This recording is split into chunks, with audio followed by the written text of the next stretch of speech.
Choja Warriors, good morning. I'm always thankful for our time together.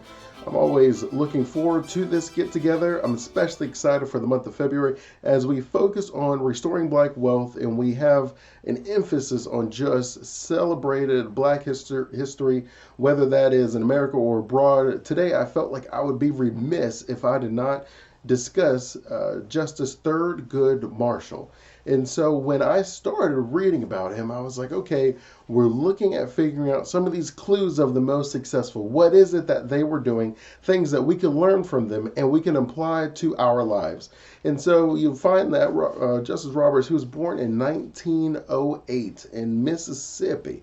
And so he grew up in segregation. He grew up with a lot of racism, and he was dealing with a lot of these issues. And if you had to attribute what put him on the path of law, he says that it was his parents, that both of his parents really honed him towards law. They just kind of shifted him slightly towards it. And it was a good thing because he was an excellent attorney. And so I would say the first thing that we have to understand is a little bit of the fact that our parents, it was great if they have big dreams for us, that they want us to dramatically change the way that the world is done in general. And if they believe in us, then they have to spend the time helping us, right? Like it wasn't enough for his parents to just say, hey, Thurgood, you're gonna be a lawyer, so let's spend some time reading some law books, right? Like they had to devote their time. They had to help him. So he speaks on his mom doing a lot of his educated with him. So she's introducing him to a lot of these law concepts because she knows how difficult this path is going to be. Yet they understand that it's necessary, that it's important, and that it is vital to the community as a whole to have representation that looks like them, that is fighting for the causes that would benefit the whole. And so Thurgood, he ended up trying to apply when he graduated with top honors, and then he applied for the University of Maryland, and they had declined him. They declined him because the school did not accept Black applicants. And that would be the second thing that I think is important to take away from Thurgood's success in his journey is you gotta try. Even though you're thinking in your mind, look, I know they're not going to accept my application. That's just not the way things are today. Thurgood didn't allow that to keep him from even trying. Now, granted, he may have wasted the stamp and whatever the application fee was, but he did not he did not allow it to keep him from even taking a step in that direction. I think each of us, we often get in our heads where we're like, oh, that's not really worth the time. That's not going to get the results that I want. That's just not the way things are done today. And so you end up talking yourself off the ledge before you even had a moment to jump and see if you could soar high in the sky. And so Thurgood, even though he grew up in a segregation, even though he knew the difficulties it is, he often still allowed himself to dream. He still allowed himself to strive towards what it would require. So even though he graduated on top of his honors, even though he was absolutely brilliant, they did not allow him in the school solely based on his race, but he still applied. And that was something that I think we should always take from that is no matter how minuscule you think the opportunity or the possibility of success is, if you believe that there is a slight window, you gotta go for it. Like, allow the world to decide. Allow the University of Maryland to tell you that they don't want you in their school. Don't you make the decision for them, right? So you, in your own life, you have to make these same decisions, right? Don't say, well, I'm not going to apply for that position because they're always giving it to their favorite people, and I don't suck up to them. Right, besides the fact that those limiting beliefs are going to hinder your ability to achieve anything, you just don't really know. I think it's always worth trying, and then along the way, we can make adjustments. We can feel things out, and we can see whether it's something that we can overcome and maybe what avenues we could use. So Thurgood, he ended up going to Howard University, and even though that was over an hour away, he would do that journey. He would drive the hour to go to class, to learn, to study, and again, graduated in top of his honors. So he ended up getting a mentor and he started working with his own law firm where he was able to practice different law and he focused a lot on civil rights. And so that was something again that was probably put in him from his parents where it was like, look, we need lawyers in our community, we need representation in our community. These laws are stifling growth. We need someone who's willing to do what is necessary to change some of these laws. And you have to understand the way it works. So we're going to groom you. We're going to help you to be a lawyer. We're going to educate you to be a lawyer, because you often find the system, and I see more parents even seeing that today, where the education system sometimes seems like it is creating employees more than thinkers, more than visionaries. And that's why more parents are homeschooling, more parents are going to private schools. Like, more parents are trying to find ways, even if they supplement the education that they're getting, they want to be able to help their kids to dream bigger. They want them to be able to expand the possibilities, to change the way that the world is. But it's oftentimes we end up being taught how to acclimate within the system, how to be an upstanding citizen within the laws that already exist today. And as Thurgood had said, he said it's really your job is to act and do what you know is right, and then allow the laws to catch up to you. And so I think that that's really just an overall powerful statement. So as he's working in the NAACP, he ends up becoming the chief lawyer, where he's handling all the cases, where he's working on things. And his mentor at the time, he told him to go to the deepest parts of the South, to listen, to understand some of the stories, some of the struggles that the black citizenship is going through in these deep parts of the South, where segregation is still the strongest, where violence is still used to keep oppression going. And he said, I want you to listen to what they say. I want you to hear their story. I want you to understand that what we are doing here is not driven by you or me or the amount of money we have or the fame or the notoriety or anything like that. It's driven by them, the people, and the daily struggles that they endure. We are their voice. And that stuck with Thurgood, and it was a great experience, and he championed that. So along his way, as he's fighting a lot of these segregation laws, right, the separate but equal and things like that, he's attacking the one by one. And I think he ends up it says that he ended up trying like 32 laws that were discriminatory against black and brown people. And he was able to win like 29 times, which is just an absolutely astounding percentage of success if you even interact and understand just the way that things were stacked against him at the time. And so that would bring us to number 3, which we talked about, is you really have to have a reason that is much stronger than anything that impacts your individual life. If you are trying to truly capture what the idea of chasing happiness is, what the idea of greatness is, it is always more than just how the world interacts with you as an individual. It has a lot more to do with how you can make the world a better place, how you can positively influence generations to come, how you can change some of the wrongs and defend some of the innocent. And however you end up doing that in your life, that is what your overall goal ends up being. That you find a lot more meaning doing that. You find a lot more resilience when you're doing that. And the reason I talk about the resilience is, imagine if Thurgood was just doing it for a paycheck. Because if you're getting these different laws overturned, right, like Brown versus the Board of Education, I believe I'd read some more that talked, like he was able to dismantle the separate but equal. Like, he really was able to go after a lot of these laws that were making it very difficult for blacks to succeed at that time. And he obviously got the eyes of the KKK, where they had found out that he was in New Orleans, and Thurgood had gotten a tip that they were coming to kill him. They're going to lynch him. And he was able to make a phone call to a friend of his who was with the FBI, and the FBI was able to put him in a safe place. And they were able to watch over him, help him to get his work done so that he was able to continue his journey.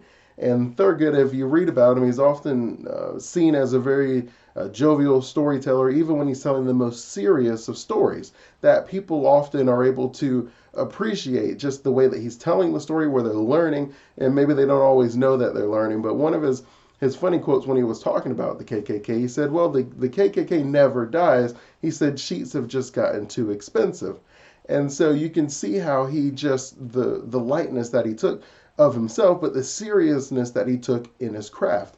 And so that would lead us to number 4, which is you have to be willing to die for what you believe in.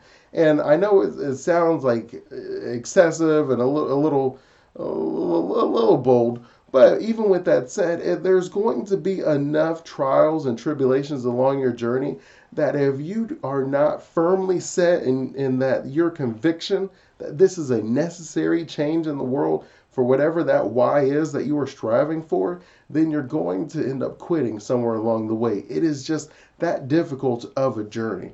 But as Thurgood would say, he said, you can accomplish anything you want as long as you believe that you can, that you work hard, and you're willing to accept some of the heartbreak along the way.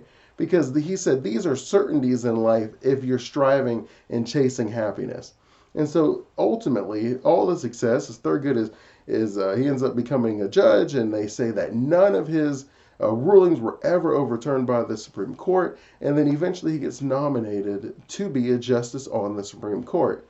And there he tells a story where they were taking the photos on that day, where it's like, okay, everybody's kind of everybody's getting ready, so you're going to take like your group shots and your individual portraits. And they said that the bulb on the bulb that the photographer had blown, and so they had to call an electrician to come and get it. And they were in New York at this time, and then Thurgood Marshall comes in, and so the photographer ends up saying, "Oh, you must be the electrician here to fix my camera."